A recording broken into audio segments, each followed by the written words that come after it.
In a very strange way, I'm almost relieved for Stockport County not getting promoted last season. And as odd as that sounds, I feel like having had 3 promotions in 7 seasons, as much as getting a 4th in 8 in 7 would have been an exhilarating achievement and a thrilling achievement, and getting into the championship for the first time since I think the early noughties. Which was just before the point where the club encountered some financial issues that precipitated the decline. That would have been amazing. But I think also it's very difficult to, in some ways, there's an advantage to staying down for that extra year, just to give themselves a bit more time to build a squad that can be ready for the championship, which I imagine, given the level of investment into the club through owner Mark Stott, championship football is certainly closer for Stockport County than League Two, and I think there's a real excitement that comes with that, but also I'm pleased in a sense that they're able to evolve the squad organically and sustainably in a way that's better suited to maintaining the kind of synergy and ethos while they continue to build. And in that sense, I think this is an extremely exciting season for Stockport County after an 87-point haul last season, and they've made further additions to the squad so far with the addition of Joseph Olowu and others. So, really exciting time for Stockport County. They've signed up their manager, Dave Challoner. Who else? For the long haul, which is great news as well. They look like a club on the up, don't they? So 3 promotions in 7 seasons. Can they get a 4th in 8? That's what we're here to discuss on this Summer Deep-Dive.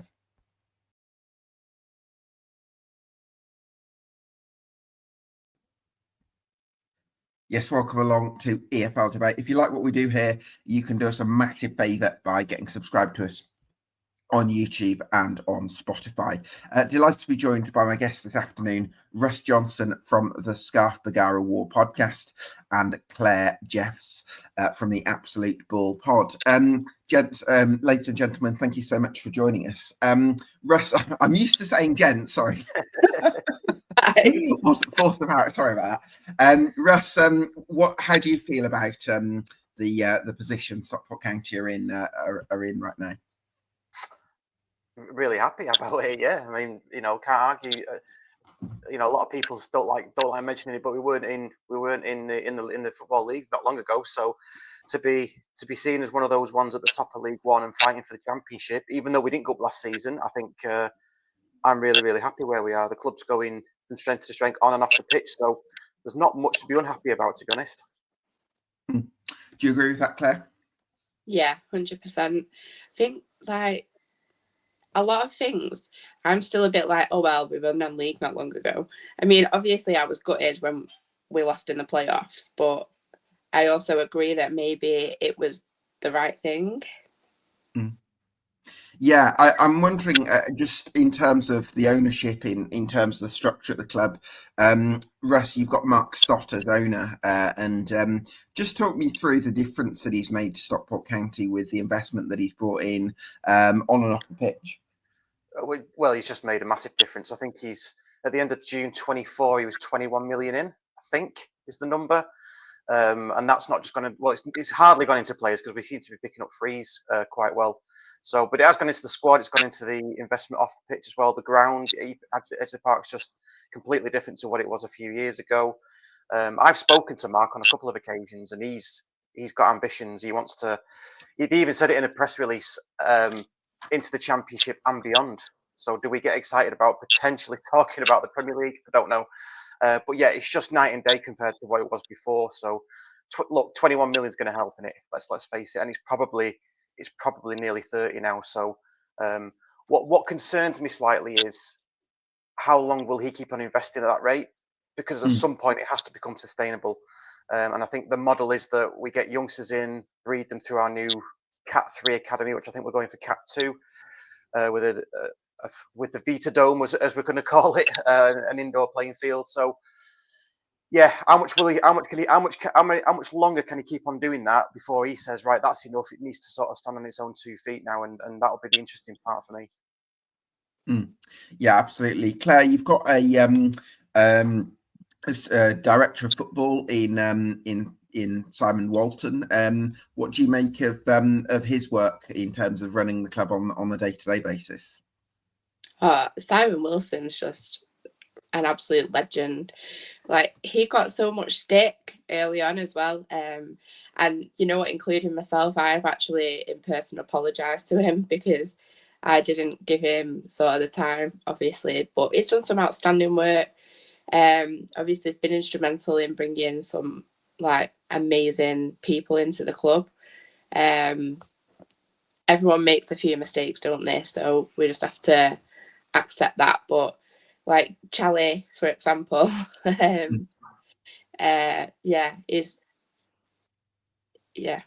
can't speak highly enough of him. What would you say, Claire, are the biggest qualities that Dave Challoner has brought to Stockport County? God, how'd you start with Charlie? Pride. Like, regardless of anything that happens, is really honest. Obviously, it's got the players believing in their own abilities as well, because look, like, he's never finished below the playoffs. Like, that is remarkable. I know, in his whole management career. Like, just outstanding. I think I don't know. I just think we're so lucky to have him. Like, there's just so many qualities that my head's a bit like, ugh. But yeah. What about you, Russ? Yeah, echo what Claire said, really. Yeah, he's just great. I think as soon as he came in from the team that Rusk had, so he had all the same players. The very first match he played was the 2-2 draw away at Bolton, and it just completely changed on a within 4 or 5 days of him coming in.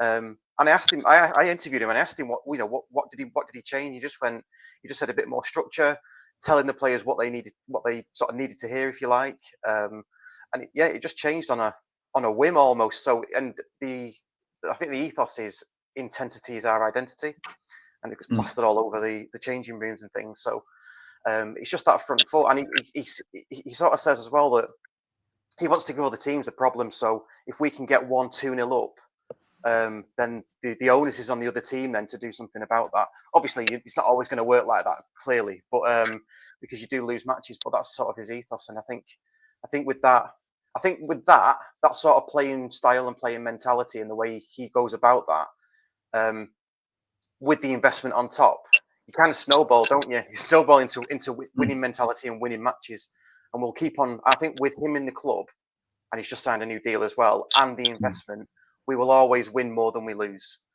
That might change if Charlie moves or if the investment stops, as we mentioned earlier. But for the foreseeable, I just see it continuing. Well, let's hope that's the case. Let's take a look at the squad then, folks. I'm wondering, Claire, do you expect Corey Dye to remain the number one goalkeeper next season? Probably. And I think he's earned it towards the end of the season. Obviously, he had a bit of a shaky start, and I think a lot of that, I don't know if Russ agrees, was simply because he didn't get the support because he wasn't Ben. And I think it's not the first keeper that's had that issue either. I think he had to do something pretty outstanding to get that support at first, because I think there was a bit of a disappointment that Ben hadn't started the season, having finished the last season. And then he got dropped. Ben came back in. Ben played some amazing football. He made some cracking saves for us, and then sadly got injured. And that's when Corey really, really stepped up, straight away. And, the very fans that were giving him stick were singing his song. It's literally turned it around so quickly. Which obviously I'm really delighted for him, because it can't have been nice for him and his family seeing some of the stuff that was written on social media. But yeah, he's really, really earned that right to be the number one goalkeeper. So, yeah. Well, yeah, certainly brings a lot in terms of distribution as well, which I think was one of the reasons why you recruited him. Russ, I'm wondering if you think with Ben Hinchliffe and how reliable he is as a backup to Corey Dye, I guess that's going to allow Andrew Wogan to go out and loan. I would suspect so. Yeah, I mean, he made his debut for the Ireland under-21s recently, didn't he? So he's obviously got some pedigree. So I think probably a loan into League Two or maybe the National League would work for him.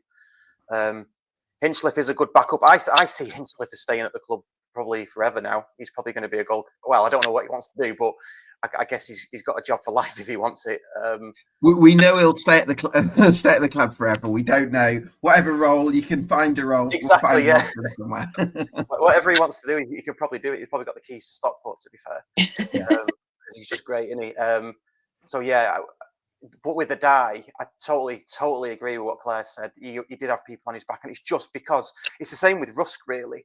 Rusk had everybody on his back from day one, and quite rightly so, because he replaced legend Jim Gannon. So it's almost like the next goalkeeper after a Dye won't have that pressure, probably, I would say. But Corey Dye's done really well, hasn't he? I mean, he's come through that. I was a bit dubious about him to start with because, for someone who's 6'8", I think, it's almost like he couldn't come for crosses in his 6-yard box and things like that. It's like, surely that's not a thing. But as time's gone on and his confidence has grown, he was making some cracking saves towards the end of the season, keeping us in matches. So yeah, I think the goalkeeping departments. To be fair, we've always had really good goalkeepers. Barring maybe sometimes during the dark days, we've always been good with goalkeepers. So yeah, long may it continue. Yeah, absolutely. Well done to Corey Dye for his work in the second half of the season. Moving on to the defence, Claire, you've signed Joseph Olowu from Doncaster Rovers. He's a very quick, strong defender, very aggressive as well, and he's pretty good on the ball. But he's got some big shoes to fill in the shape of Brad Hills. Brad Hills was incredible for us this season, and I truly can see him going on to play in the Championship this year. I know he got Player of the Year at Accrington last season as well. So obviously he's progressing year on year, and he seems to be following the same pattern that maybe Ethan Pye did by going out on loans to clubs further down just to get that experience. But Brad Hill certainly never looked out of place in League One, so I definitely can see him shining this year. But yeah, Joseph, I can't say his last name, but Olowu. Yeah, I've heard really good things about him. Can't lie, I don't know a great deal about him, but sure. I'm excited to see what he brings to us. How are you feeling, Russ, about those defensive options? Because at the moment, you've got Callum Connolly, who tended to start in the middle of the back three last season. You've got Jay Mingy, who can play on the right of the back three, certainly played there for Colchester United. You've got a prodigious talent in Ethan Pye, who I imagine you're hoping to keep hold of.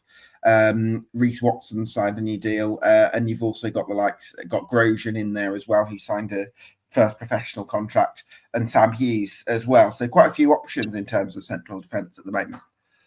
Yeah, but I still think we need someone else. Oh, really?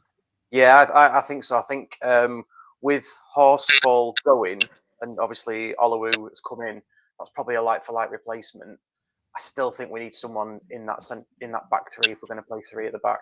Obviously, it'll be Pye left, probably Olowu in the centre, and then I think it's up for grabs the other position, perhaps. I also think we need someone on the right because we've lost Maka and Noel.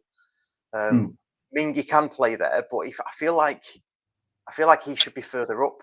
He's a midfielder by trade. Yeah, so I think we've strengthened on the left. We've got Teo Eden in, so that's a direct replacement for Ibitore. Yeah, I just think somebody on that right side, whether it's an out-and-out right back or a right wing back, whatever it is, I think we just need to strengthen in that department. So I personally, my opinion is I think two more will come in. I've not got my numbers right here because I'm not sure how many places we've got left. I've got all the names written down, but yeah. I mean, if that happens, then would you say Sam Hughes could be one of those who could be offloaded? Yes. Yeah, I think so. I mean, he went to Peterborough, didn't he, on loan and did well. But I don't think he's quite up to it, and especially with the way that it's working, we're probably just going to keep on improving on personnel. So I think if he does go, then that sort of frees up a space, and that's where we strengthen.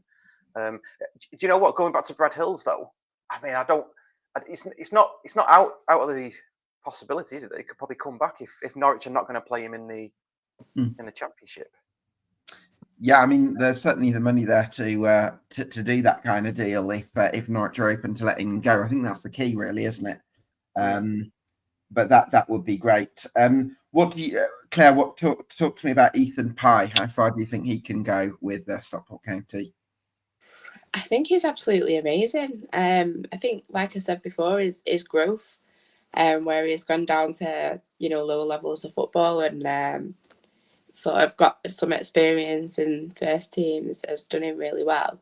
But he seems to be learning all the time, and yeah, he's got a bit of a mistake in him from time to time, but realistically, he is still quite young, and I think obviously a good left-footed defender is pretty hard to come by.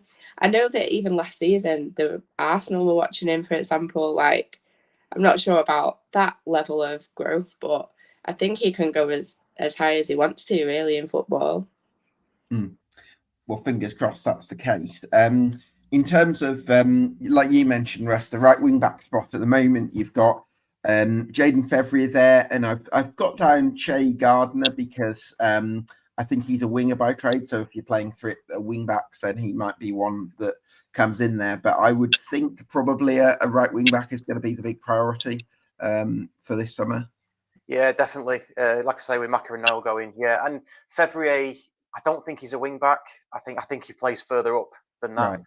Right. Is my opinion, and I think Jack Diamond's played there a couple of times, but just through necessity, because you need someone to play in that position who's probably fast and got a good engine. So yeah, definitely think right wing back will be a priority, and I also think a number 10 sort of area as well. But I suppose we'll get to that shortly. But yeah, right wing back. Well, we can come on to that because at the moment you've got Jack Diamond who can play there. You've got Nick Powell who maybe not quite at the level that you're maybe looking for right now, even though he was a marquee signing at the time. Odin Bailey as well. Not quite sure about him in terms of that step up for top end of League One kind of thing. And then Ashton Mee as well, who again is another one I'd imagine might be out on loan. So again, that in terms of that sort of game changer number 10, there's probably a bit of a void there for somebody to come into. Yeah, I think so. When I say number 10, what I mean is somebody who sort of links the midfield to the attack, and Powell can do that definitely. And I kind of disagree with you there, Gab. I think Powell is a belting player, and if we can keep him fit, he definitely plays there. Odin Bailey, not so much. What I'm thinking is I'm thinking more of the attacking third. So we've got Wootton, big target man. We've got Alafi, sort of your pacey in round the back kind of striker. He's linked with Charlton at the moment, so that could be a player that goes out. We've got Anderson. We haven't really. I think we need a sort of a Paddy Madden type player who can come in when the game needs that type of player. And maybe it's Anderson, who knows? But I just think we need to bolster in that area. And don't forget Camps as well. Camps has signed a new deal. He's probably a bit further back in terms of playing style. I think he's more of a quarterback kind of player, but he can definitely play in that sort of attacking role as well. Yeah, I just feel like we need somebody fresh up top, and if Alafi goes as well, then we're going to need two, I think. Yeah, well, especially if you're looking to play two up top, Claire, because you've got Carl Wootton, who's been a very reliable target man over the last few seasons. I think if he starts next season as your main striker, I don't think people would be disappointed at all, because I think he's been fantastic. But you also wonder, can you bring in that next sort of caliber of centre forward, perhaps? I don't know. I think Kyle Wootton gets some massively undeserved stick. Like the work he does off the ball, the positions he gets himself into, and he's really good at holding the ball up as well. Obviously, he weighed in with quite a few goals. I think he was the second highest goal scorer after Louis Barry. So I don't know. I think that we will see him this season. But I think, I mean, I think we always need to get a bit of backup, because like it showed when Kyle Wootton was injured, we struggled like hell because we were used to having him there as that target man. But yeah, I think Kyle Wootton's earned his place for this season. I'd just like to maybe see more of like Anderson playing this season. I think obviously when he came in, he wasn't necessarily match fit, and that's why we were told like we probably won't see much of him. But in the spells that we saw him, I think he can be a very, very, very special player for us. Yeah, let's hope that's the case. Where are you on Kyle Wootton, Russ? Would you like him to start next season as your number 9 alongside an Alafe or an Anderson? Or would you say, actually, if he can be part of a good rooster of strikers and we bring in somebody who's got a bit more experience in the top 2 leagues and a different level of pedigree, is there an argument for that? I think so. For me, though, at the moment, he's definitely starting as our sort of target man striker. He is good enough. There's people around me in upper tier 1 who don't like him, and they say it every week. But Claire's right. He gets through so much work. He occupies defenders sometimes too. Gets his fair share of goals. So I don't really see, for that type of striker, I don't think there's many more that in the league that are better than him. And you don't grow on trees. You can't just pick one out and go, all right, well, we don't want Wootton. Let's get somebody. It just doesn't work like that, does it? So that said, if a player becomes available who does step us up in that area, I think Mark Stott and Simon Wilson will go for it. I don't think there's much sentiment in football anyway. I think we can probably all agree on that. So if somebody does become available that is better equipped and got more experience in the top 2 divisions, then I can't see us not going for it, to be honest. Yeah, I think that makes a lot of sense. Claire, how excited are you about Blackie Anderson in terms of after a good second half of last season? And do you think that he is somebody who could step up to Isaac Olioff's mantle if Tanto left?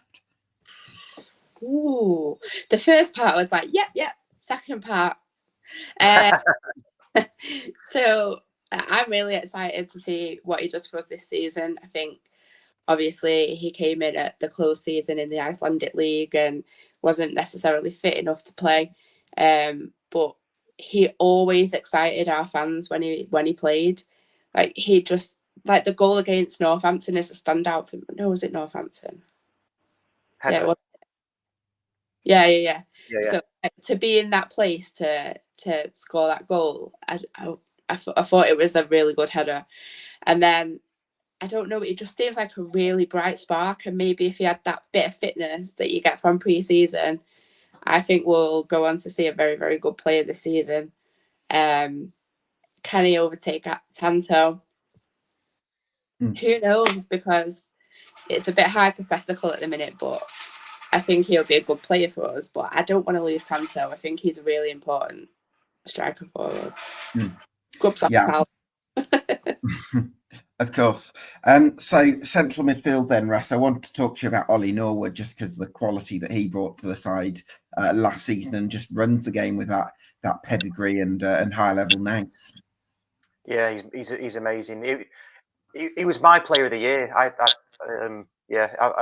he was cracking. I mean, Ethan Pye got it, deservedly. So, he just looks like he's got so much time on the ball, and when he pings balls out to Febs, to Diamond, whoever's on the left at the time, it looks like they've got loads of time on the ball because I can't really work out how this works because I don't think Norwood's doing it that quickly that other people don't recognise it, but he just seems to have this sort of accuracy with the ball that he gets it straight to their feet, and they've got time then to take 1 or 2 touches. Sometimes they don't need that, especially Fevrier. So yeah, Norwood's probably up there with the best midfielders we've seen at the club, and I'm genuine on that. The best are probably arguably Tom Bennett and Chris Marsden back in the 90s. I would say got us to the Championship. He's right up there with them. He's just like a absolute got pearl of a right foot. Yeah, class act, Ollie Norwood. Claire, is there any debate about who's going to partner Norwood next season in terms of, you've got Lewis Bate there, who was very consistent last season. You've got Owen Moxon with the energy that he can bring. Lewis Fiorini, when fit, is a lovely technician, and Callum Camps, as we mentioned earlier, as well. I think to start off with, I don't think Fiorini will be playing for us this season. I think he'll be one that's offloaded, to be quite honest with you. For whatever reason, it just didn't seem to fit for him. Whether he could have a second chance and surprise us, I don't know. But I wouldn't be surprised to see him offloaded.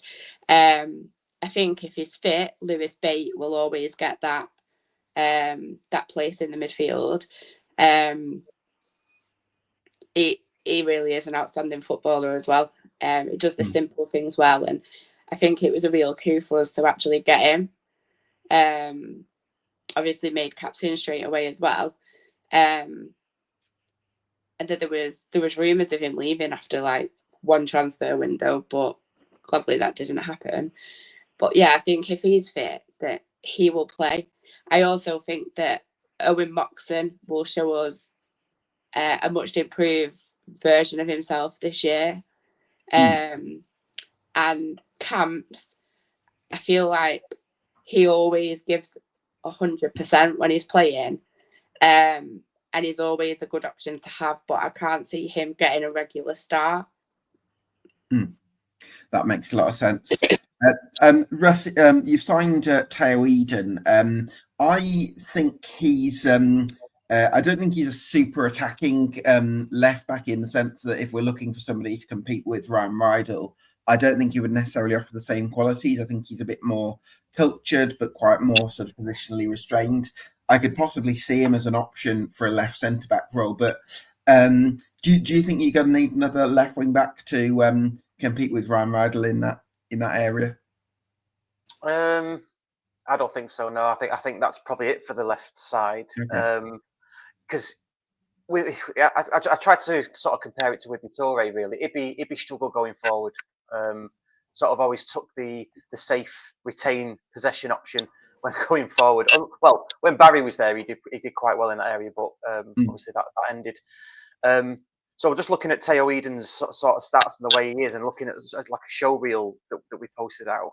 He gets a lot more crosses in, so I can see why they got him, and I think he will be that left back or left wing back challenging Rydell. It's the way that Charlie plays. I think he likes his full backs and wing backs to get up high and get crosses in. Rydell does it with not easy. He's just got such a nice left foot on him. He gets his crosses in the sort of whipped and directed. Ibby never had that, and I think Teo Eden is probably going to be more of the mould of Rydell, but maybe looking at his stats as well, he's very, very good defensively. So it's probably a sound option to get him. Looking at his stats, I mean, he's got 2 red cards, I think, in the second half of the season. I've heard for Peterborough, so I'm hoping that's not an issue, because I guess Charlie won't have that anyway. But yeah, it looks good. It looks good on paper anyway. Yeah, absolutely. We'll see how that translates. So just some final quick fire questions from me then, guys, because I know we're pushed for time. What's the biggest reason, starting with you, Claire, to believe in Stockport County right now? The biggest reason to believe in us? Yeah. That's a good one. I just think we're such a progressive club. Obviously, we've grown our fan base massively in the last few years. I think we've got a good owner. Well, actually, we've got a fantastic owner. We've got an outstanding manager. We've got an exciting group of players, and I think the only way is up for us. Our owner wants Championship football by 2027, so realistically, we've got a bit of time to achieve it. But I don't think you can write us off either. I think it's going to be a really, really, really competitive League One. There's so many strong teams, but we'll hold our own. And I think we'll be an exciting prospect for this season. Absolutely. Russ, what's the biggest reason for doubt? For doubt? Yeah. Oh, you're putting me on the spot there, aren't you? I know. You've done this before, haven't you? The biggest reason for doubt. Bloody hell. I'm not sure. I mean, this season, I think it felt like right. So hear me out here. So this season, it felt like one of those seasons where we've had them before in the 3 times we've got promoted in the past, where we sort of had a season of to spring load ourselves for the following year. But you sort of not quite at it in the final third, not quite creating the chances, and not quite sort of putting the ball in the back of the net. I think that's probably the biggest reason for doubt this season. If we can answer that, our XG or XG go. I think we were second in the league on XG points or something like that. And whether you believe the underlying data or not, that's entirely up to yourselves. But I just feel like if we can put the ball in the back of the net a tiny bit more, there's not much that needs to be changed about this squad. So if there's going to be any doubt, it's going to be if we're still like that next season, like we were last season. I mean, let's face, I'm not saying anything wrong here. We have 87 points and we lost out in the playoff semi-final, so we're not far off it. I just feel like that tiny bit, that marginal, just putting the. It sounds obvious, doesn't it? Putting the ball in the back of the net a tiny bit more. I think we get promoted. Let's hope you can do that. So too early for a prediction then in mid-June, but just give me to both of you a feel for the direction you think next season's going to go in. Do you want to go first? Yeah, I can go first. Yeah, I think it's going to be same again in terms of how we play, how we perform. Again, it's just going to be that little tiny bit in the final third, I think. And I think we're going to be up there. There's some big teams in there, don't forget. I mean, Luton are probably going to be up there. Plymouth, Cardiff, Barnsley, Bolton. There's so many big clubs still in the division. So it's going to be tougher than last season, is this season coming up. But I expect us to be up there. And I expect us to be challenging for the top 2, is my opinion. Claire? I agree. Challenging for top 2. Whether we get it or not, who knows? But I also agree it's going to be such a challenging season. There is like the teams that Russ mentioned, but the ones that underperformed this season, your Rotherhams, Huddersfield, Bolton, even Peterborough. You're not used to seeing Peterborough that far down the table. I just think it's going to be a really, really tough league, like really tough. But I also think that we'll be challenging for top 2. That's what the owner will want. That's what Charlie will want. And that's what we're capable of, There you go. Well, listen, thank you so much, Claire, Russ. Thank you so much for joining us. Russ, great to have you on from the Scarf Bergara Wore. Look forward to hearing more of yourselves on there next season. Likewise, Claire from the Absolute Bull Pod. Great to have you on. Thanks to you for watching at home. This has been the EFL Debate Stockport County Summer Deep-Dive. And we'll see you again for another Summer Deep-Dive very soon. But in the meantime, get yourself subscribed to EFL Debate on YouTube and on Spotify.